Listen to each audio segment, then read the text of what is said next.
Allez, prends place, c'est du VIP gratuit. Donc bonjour, c'est Fred, tipster du site gagnerfuté.com. Je vais passer à la loupe l'ensemble des matchs, les 10 matchs de Ligue 1 pour la 7e journée, pour le mercredi 22 septembre.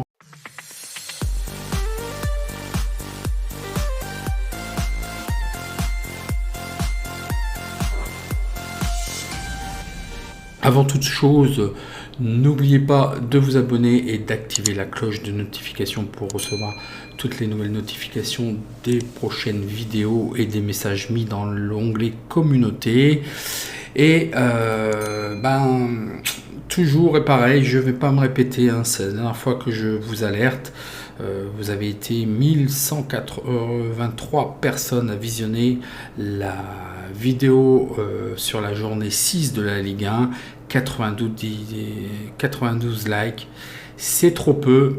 Bon, ne vous étonnez pas, surtout ne venez pas m'écrire, il n'y a pas de vidéo, il n'y a pas de prono, voilà, dernier avertissement, et puis voilà. Voyons voir avant toute chose les résultats. Vous savez très bien, alors mettez vitesse 2 si ça vous gonfle et passez. J'ai mis les timecodes, donc vous n'avez plus qu'à cliquer, mais si vous regardez les vidéos font entre 20 et 30 minutes, il y a 10 matchs, donc ça fait 2 à 3 minutes par match avec les résultats que je vais arrêter d'annoncer. Je vais faire des petits visuels dans les réseaux sociaux. Si vous deviez récolter toutes les informations pour les matchs, d'autant plus que ça va s'étoffer de statistiques beaucoup plus pointues et puis des données au niveau des effectifs, probablement des feuilles de match. Vous allez mettre plus que 2-3 minutes pour récolter toutes ces informations-là. Donc si vous ne comprenez pas ça, passez votre chemin, il n'y a aucun souci. Voyons voir le premier match que je vous ai proposé, c'était Strasbourg-Metz. Et là, Strasbourg a vraiment bien enclenché, ils ont gagné 3-0. Donc ça ne nous arrange pas parce qu'il nous manque un but pour la sécurisation. Donc moi, je vous avais proposé le match nul et puis rembourser si les deux équipes marquent. Donc c'est un pari perdant. Lens a gagné par le plus petit score 1-0. Là, c'est pareil, je vous avais proposé quand même peut-être un répondant de Lille, mais qui me semble quand même pas trop bien en ce moment. Donc il nous manque aussi un but, donc je vous avais proposé le match nul remboursé si les deux équipes marquent, c'est perdant. Pour ce qui est de Nice à l'AS Monaco, donc là c'est un pari remboursé puisque je vous avais proposé le 1 remboursé CN. Bon, il y a eu un penalty côté l'AS Monaco et puis un penalty côté Nice qui a été raté. Bon, je pense qu'on aurait pu avoir notre match au gagnant. Angers-Nantes, là, un match complètement débridé qui ne correspond plus ni à Angers ni à Nantes avec autant de buts, d'autant plus sur le jeu nantais où Nantes l'a emporté 4-1. Ça a commencé sur des chapeaux de roue. Donc là, je suis complètement à out parce que je pensais que Angers allait bien faire et que minimum, au moins, le under aurait pu passer. Donc là, je ne suis pas du tout dans le coup. Côté du dernier match, Reims-Lorient. Donc je vous ai proposé un match nul. Ils ont fait 0-0 et de sécuriser avec les deux équipes marques. Le problème, c'est qu'il y a uniquement le match nul et du coup, il se transforme en une petite cote à 1,39 puisqu'il était sécurisé. La cote à 2,39 n'est pas passée puisqu'il aurait fallu qu'il y ait les deux paris. Donc voilà, prenons les fiches pour cette 7e journée. Le premier match est Lille-Reims. Reims-Lille est 15e contre Reims qui est 11e. Donc au niveau des visuels, Lille est vraiment plus sur les ratios de l'année dernière. D'autant plus qu'ils ont l'air d'être quand même beaucoup plus en difficulté à l'extérieur. Ça va un petit peu mieux à domicile, mais c'est aussi par rapport aux résultats de l'année dernière. Et puis Reims, pareil à lui-même. Après une fin de saison catastrophique, mais je pense que il n'y avait plus d'illusion de faire quoi que ce soit et ils se sentaient sauvés. Là, un début de saison avec beaucoup de matchs nuls, mais c'est du pareil au même que l'année dernière. Est-ce que cette équipe sera capable d'accrocher Lille? On va voir ça.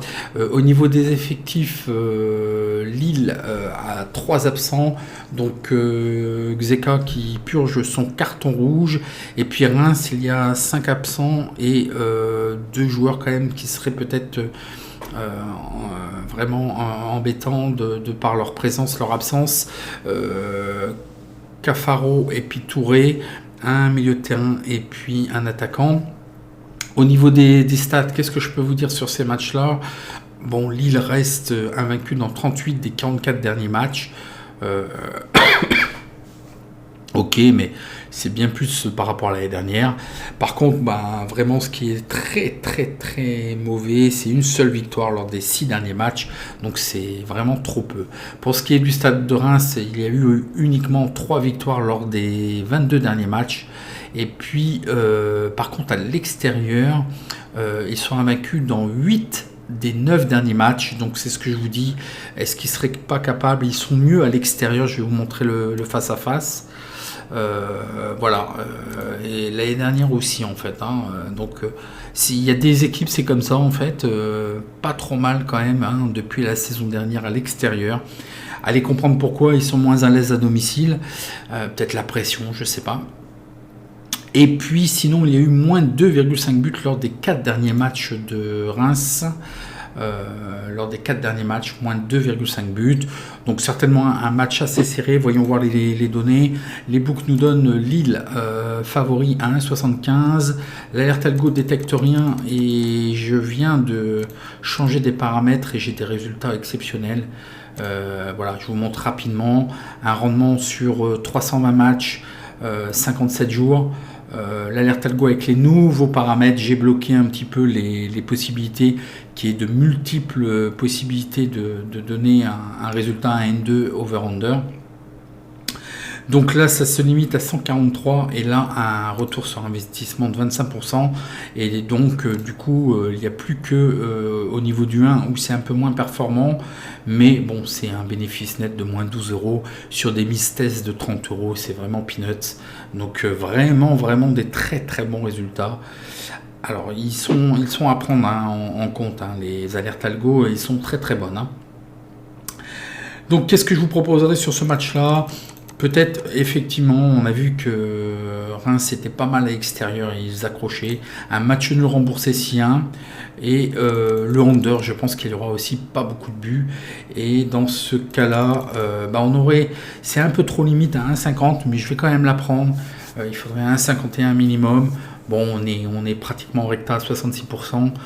C'est vraiment extrême limite. Voyez ce que vous faites ou prenez le under. Je pense que ça serait pas mal aussi. Je pense qu'il y aura beaucoup moins de buts. Reims est assez défensif. Voyons voir le match suivant. Monaco, Saint-Etienne. Monaco est 14e. Saint-Etienne le 19e. Bon, on va passer très très vite puisque en fait Monaco me semble pas encore dans des équipes pronosticables et recommandables, identique pour Saint-Etienne. Au niveau des effectifs, il y a 3 absents côté Saint-Etienne et je n'ai pas pour l'instant la revue d'effectifs de Monaco. De toute façon, je pense que les deux, je ne vais rien vous proposer puisque pour moi, c'est pas recommandable. Il y a quand même 3 absents côté Saint-Etienne, dont un gênant, Yvan Macon, un défenseur.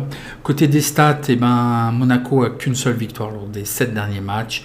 Et puis, il y a eu moins de 2,5 buts dans leurs 3 derniers matchs à domicile.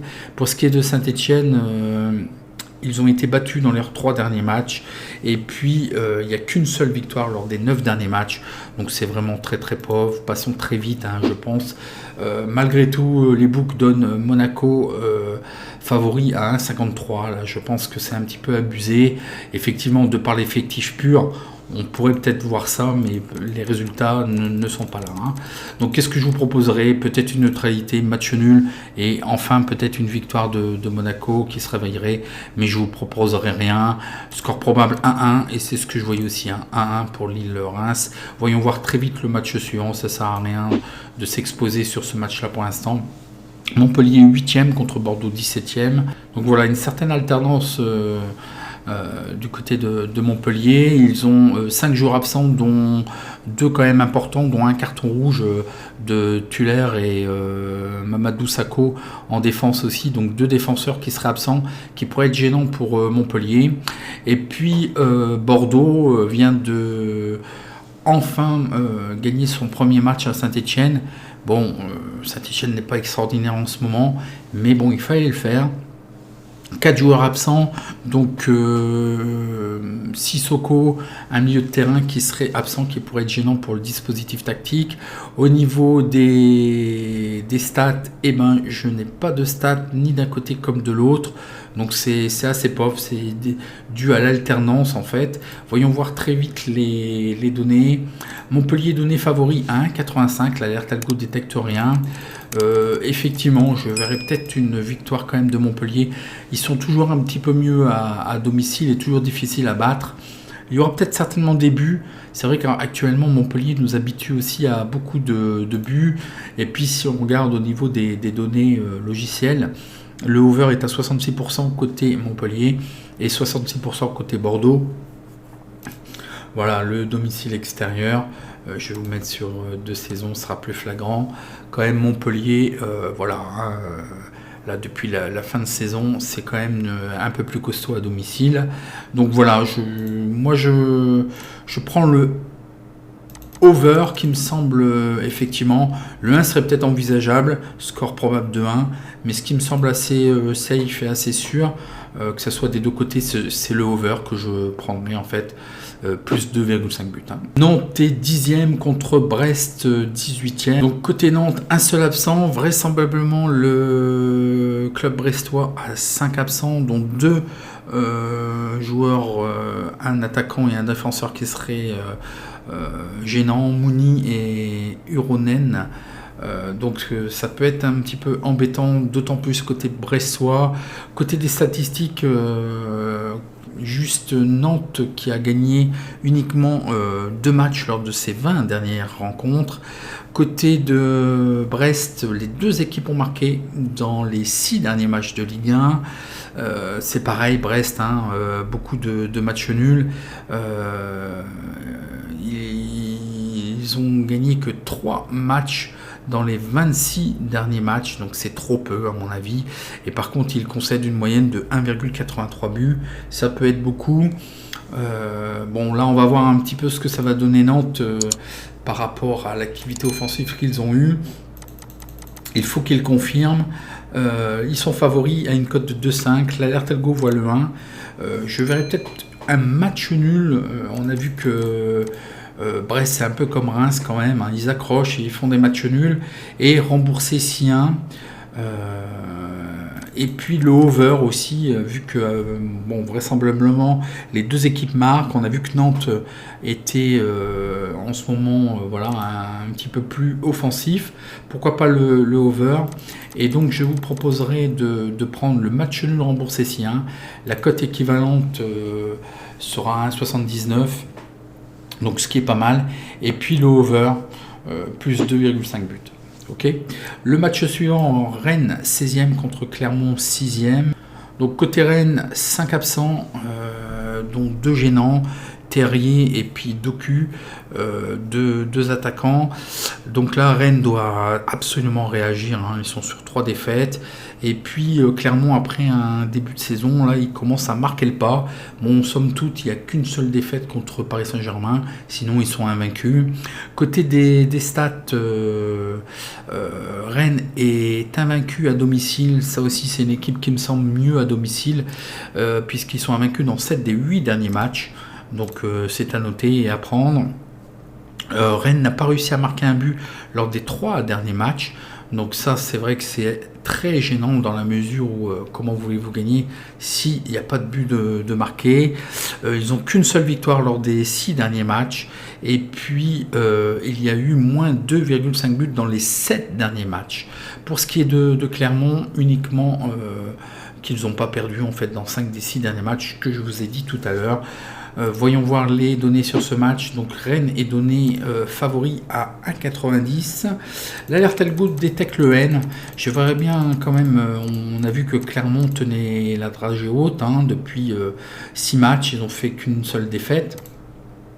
Rennes est quand même mieux à domicile, mais peut-être le 1-1, c'est ce que je vous proposerai. Donc j'ai besoin de revoir Rennes, je ne prendrai rien, et je pense que Clermont serait capable de faire quelque chose. Bon, la cote du 1 est un peu faible, donc je tenterai même pas de la sécuriser, j'attends de revoir ces deux équipes, et j'attends un petit peu mieux de Rennes, ils doivent réagir. Le match suivant est Angers qui est 5e contre l'OM qui est 2e. Bon, un petit coup d'arrêt pour Angers là, sur son dernier match contre Nantes, un petit peu surprenant. Bon, c'était sûr qu'ils n'avaient pas gagné tous leurs matchs et rester invaincus comme ça éternellement, de par aussi l'activité. Et puis Marseille, il n'y a rien à dire. Depuis le début de saison, il n'y a pas grand-chose à dire. C'est assez propre. Angers, il n'y a qu'un seul absent, mais il n'y a rien de grave. Puis, côté Marseille, 2 absents, dont le défenseur Alvaro qui peut être gênant. Les données, il n'y a pas eu de défaite dans 5 des 6 derniers matchs d'Angers. Et puis Angers marque un but dans ses 6 derniers matchs, donc ça va claquer. Marseille est invaincu lors des 7 derniers matchs, ça je vous l'ai dit.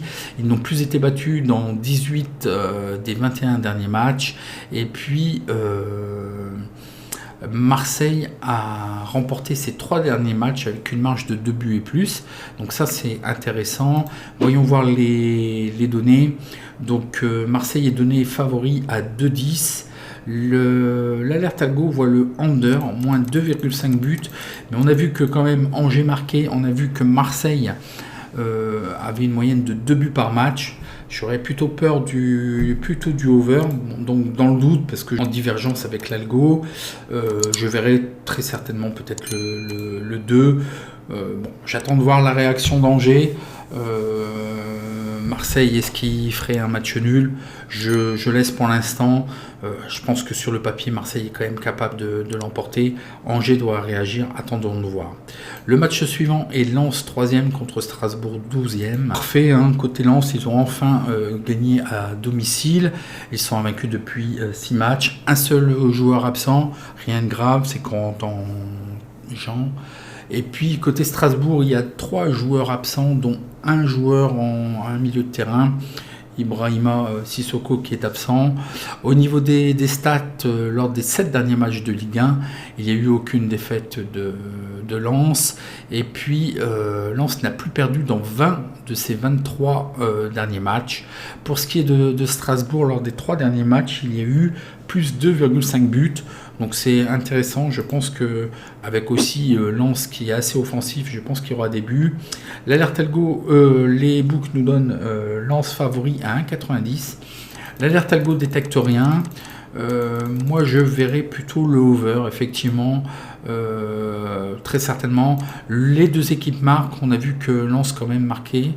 Et puis Strasbourg aussi, il y a plus 2,5 buts par match.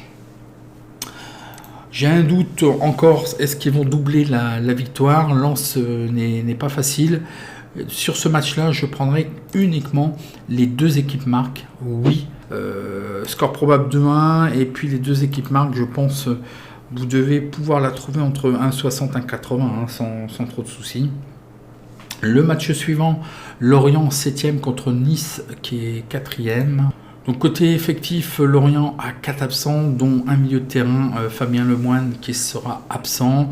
Sinon, une certaine régularité, et d'autant plus qu'ils sont invaincus dans 5 des 6 derniers matchs. Nice, 3 joueurs absents, dont un carton rouge, Mario Lemina, un milieu de terrain, ça peut être gênant, et ils sont invaincus depuis leurs 5 derniers matchs. Côté des stats, à domicile, Lorient comptabilise aucune défaite dans ses 8 derniers matchs consécutifs. Ils ont aussi un bon bilan de 11 matchs sans défaite dans leurs 12 derniers matchs à domicile. Et puis, ils ont remporté à domicile leurs 6 derniers matchs. Donc je vais vous le mettre quand même pour que vous ayez le visuel. 6 derniers matchs à domicile remportés par Lorient, c'est pas rien. Côté Nice, c'est pareil, il reste sur 3 victoires à l'extérieur. Donc voyons voir les données. Au niveau des books, on nous donne Nice favori à 2,15. L'alerte algo détecte le match nul. Effectivement, ça pourrait être bien le cas. On a vu que Lorient était difficile à domicile. Donc je verrais bien le match nul remboursé sien, puisque on a vu que pourquoi pas, Nice serait pas à l'abri d'un mauvais pas, et Lorient me semble vraiment très sérieux et costaud à domicile. Certainement aussi peu de buts. Validerai le N remboursé si under, et si les deux passent, on aura une cote équivalente à 2,64. Donc voyons voir le match suivant qui est Lyon 7e contre 3 qui est 13e. Donc côté Lyon, attention, il y a 6 joueurs absents, donc 3. Il y a Thiago Mendes, un milieu de terrain, Moussa Dembélé, un attaquant, et puis Dubois en défense qui serait absent. Donc ces 3 joueurs-là peuvent être quand même assez gênants. Côté 3, 4 absents, dont Ripard, un attaquant qui sera absent. Au niveau des statistiques, lors des 6 derniers matchs à domicile, les 2 équipes ont marqué côté Lyon. Et puis, au moins un but a été marqué par Lyon dans les 12 derniers matchs à domicile. Et il concède une moyenne, par contre, voilà, il marque, mais il concède aussi des buts, 1,67 buts dans leurs matchs à domicile. Côté de 3, il marque un but dans leurs 4 derniers matchs. Donc voilà, je pense qu'il y aura des buts des deux côtés. Voyons voir les données.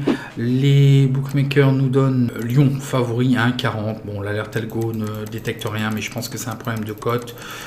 S'il y avait quelque chose à vous dire, effectivement, probablement le 1.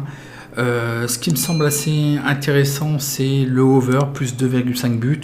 On a vu de par les moyennes de buts d'un côté comme de l'autre, ça risque de marquer.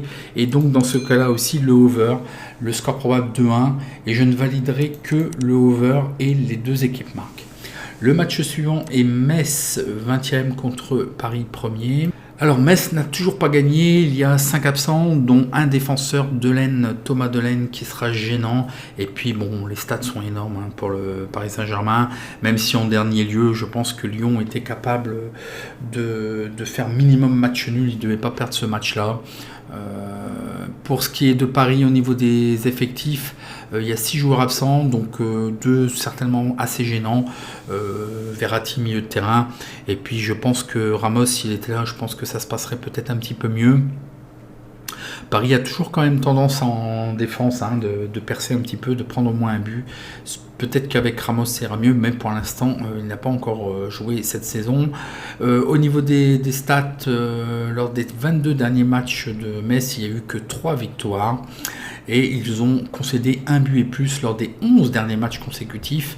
Et en moyenne, ils encaissent 2 buts par match à domicile. Pour ce qui est de Paris, énormément de stats. Ils sont invaincus à la mi-temps dans leurs 22 derniers matchs à l'extérieur. Ils sont invaincus dans 26 des 30 derniers matchs.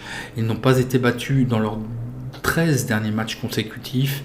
Il y a eu au moins un but de marqué dans leurs 14 matchs à l'extérieur. Et ils marquent 2 buts et plus lors des 8 derniers matchs de Ligue 1. Bon, voilà quoi.